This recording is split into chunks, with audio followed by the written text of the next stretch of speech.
J'aimerais adresser un message en ce jour où notre pays célèbre son anniversaire d'indépendance. Alors, chers jeunes du Congo, en ce 30 juin 2025, notre nation se souvient avec émotion et dignité du jour où, il y a 65 ans, elle accédait à l'indépendance. Le monde entier attendait alors les paroles enflammées du Premier ministre Patrice Emery Lumumba, dénonçant les blessures de la colonisation et appelant à la renaissance d'un Congo libre et maître de son destin. Mais aujourd'hui, la vraie question n'est pas que s'est-il passé en 1960. Elle est plutôt que faisons-nous aujourd'hui de cette liberté chèrement acquise. Chers jeunes, le Congo a besoin de vous. Il vous appelle à sortir du sommeil. Nous ne pouvons pas célébrer l'indépendance tout en étant esclaves de la médiocrité, de la distraction, de la paresse morale et intellectuelle. Nous ne pouvons pas honorer nos martyrs tout en nous rabaissant dans les délires numériques, les fake news, les scandales en ligne ou l'usage irresponsable de l'intelligence artificielle pour tricher, mentir ou manipuler. Le Congo de demain ne se construira pas avec les selfies vides, des buzz stériles et des insultes virales. Il se construira avec des cœurs vrais, des esprits éclairés et des jeunes debout.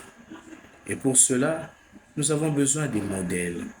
Le bienheureux Isidore Bakanja, par exemple, un jeune laïc mort pour sa foi et sa fidélité au Christ, modèle de courage, de foi, vécu dans sa chair. La bienheureuse Marie-Clémentine Anouarite Nengapeta, martyr de la pureté, symbole d'une jeunesse digne, résistance face à la violence et à l'humiliation. Et le jeune Floribert Boanachui, assassiné pour avoir refusé la corruption dans son lieu de travail. Un exemple de loyauté, d'intégrité et de courage civil. Voilà la jeunesse que nous devons devenir, libre, forte, intègre, fidèle. En ce jour sacré, prenons un engagement ferme. Que chaque jeune se dise, je choisis de bannir la médiocrité.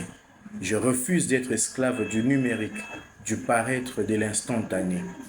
Je m'engage à cultiver l'intelligence, la vérité, le respect et la foi.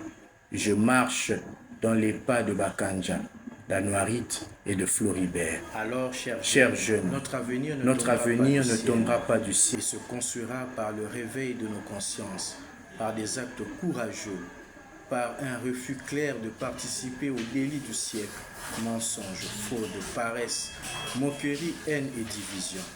Ensemble, nous devenons cette génération qui fait honneur à l'indépendance de notre pays, une génération qui lit, qui réfléchit et surtout qui agit.